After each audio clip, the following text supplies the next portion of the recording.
Type of settlement based on pattern, pattern के basis पे कौन कौन से सेटलमेंट के टाइप हैं। सबसे पहले है लीनियर सेटलमेंट्स, कि आपको याद रखना ये थोड़ा सा ज़्यादा इंपॉर्टेंट है ये वाला पार्ट, ठीक है।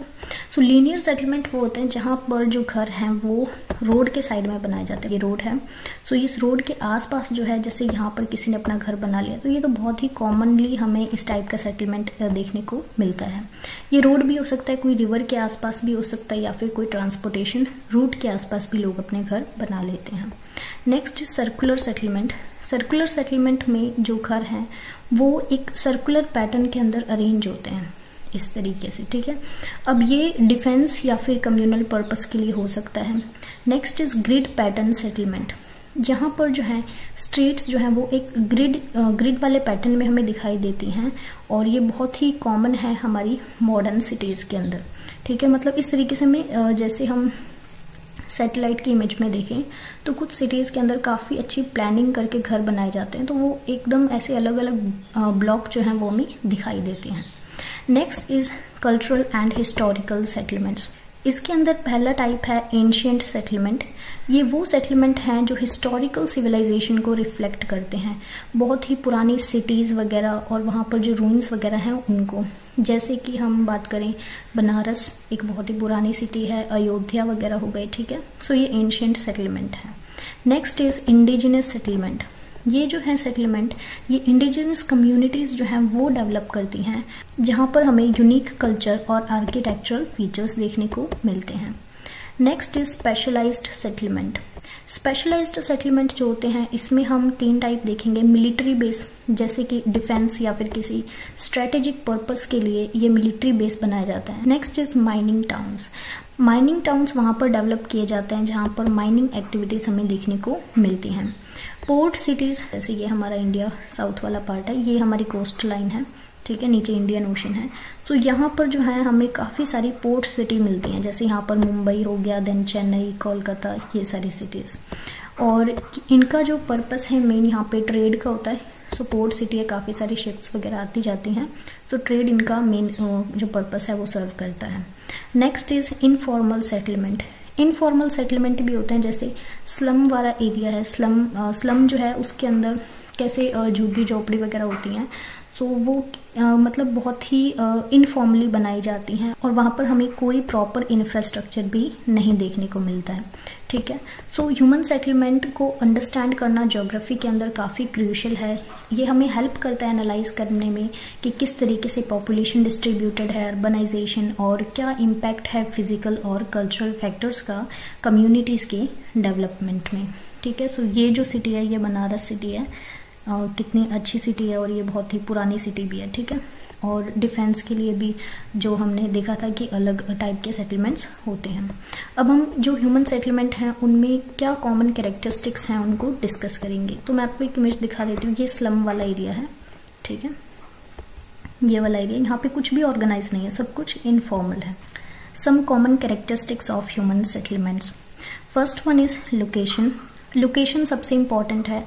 सेटलमेंट ज़्यादातर वहीं पर होते हैं जहाँ पे वाटर की फैसिलिटी अवेलेबल हो, जहाँ पर रिसोर्सेज हों, वाटर हो, फूड हो, लैंड फर्टाइल हो, तभी एग्रीकल्चर होगा, ठीक है।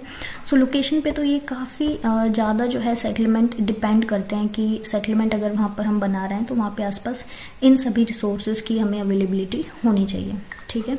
Proximity to transportation route, trade routes और नेचुरल फीचर्स जैसे रिवर, कोस्ट लाइन, ये भी इन्फ्लुएंस करते हैं किसी भी सेटलमेंट की लोकेशन को। Next is architecture. आर्किटेक्चर का मतलब ये कि वहाँ के ये जो चीज़ है, मतलब किस तरीके का स्ट्रक्चर होगा सेटलमेंट के अंदर, ये डिपेंड करता है वहाँ के लोकल मटेरियल में, वहाँ के क्लाइमेट और वहाँ का कल्चरल ट्रेडिशन कैसा है, वहाँ पर टेक्नोलॉजी कितनी है, इस टाइप की चीज़ों पर भी ये डिपेंड करता है, ठीक है। सो अर्बन एरियाज़ जो है वहाँ पे बहुत ज़्यादा डाइवर्स और कॉम्प्लेक्स आर्किटेक्चरल स्टाइल मिलती है हमें as compare to rural areas या फिर विलेजेस की हम बात करें। Next is infrastructure. Infrastructure development किस लेवल का है, रोड्स, ब्रिज, यूटिलिटीज़ और कम्युनिकेशन नेटवर्क्स। सो ये रिफ्लेक्ट करता है कि उस सेटलमेंट का इकोनॉमिक और टेक्नोलॉजिकल स्टेटस कैसा है। लैंड यूज़, देखो यहाँ पर हम ये देखते हैं कि डिफरेंट जोन होते हैं हमारे सेटलमेंट के अंदर, एक सेटलमेंट के अंदर। सो हर एक जो जोन है उसको किसी स्पेसिफिक पर्पस के लिए डेजिग्नेट किया जाता है। रेजिडेंशियल, कमर्शियल, इंडस्ट्रियल, या फिर कोई ऐसा एरिया होगा जो रिक्रिएशनल होगा, टूरिज्म वाला प्लेस भी होगा, ठीक है। सो किस तरीके से जो लैंड को यूज़ किया जाता है उसका क्या पैटर्न है, ये इन्फ्लुएंस होता है हमारी प्लानिंग, रेगुलेशन और हिस्टोरिकल डेवलपमेंट से। Next is economic activities. किस टाइप की इकोनॉमिक एक्टिविटीज़ हैं उस एरिया में, इंडस्ट्रीज़ हैं या फिर एग्रीकल्चर है या फिर कोई सर्विस वाला जो एरिया है वहाँ पे सर्विसेज प्रोवाइड की जाती हैं। तो ये शेप करता है एक सेटलमेंट के कैरेक्टर को, ठीक है। बेसिकली जो इकोनॉमिक स्पेशलाइजेशन है वो होती है जब सेटलमेंट जो है स्पेसिफिकली फोकस करता है इंडस्ट्रीज पे और सर्विसेज पे। नेक्स्ट इज कल्चरल और रिलीजियस इंस्टीट्यूशन। जैसे कि कोई सेटलमेंट है, सो फॉर एग्जांपल कोई एक ऐसा एरिया है जहाँ पे कोई फेमस चर्च है, टेम्पल है, मोस्क है, ठीक है। तो वहाँ पर जो है काफ़ी ज़्यादा हमें पॉपुलेशन देखने को मिलती है। आप किसी भी हम अपने इंडिया का एग्जांपल ले लो जहाँ पर कुछ फेमस जो है टेम्पल्स हैं या फिर चर्च हैं, गुरुद्वारा हैं, तो वहाँ पे हमें पॉपुलेशन ऑब्वियसली वहाँ पे ज़्यादा मिलती है और कम्युनिटी सेंटर्स मिलते हैं।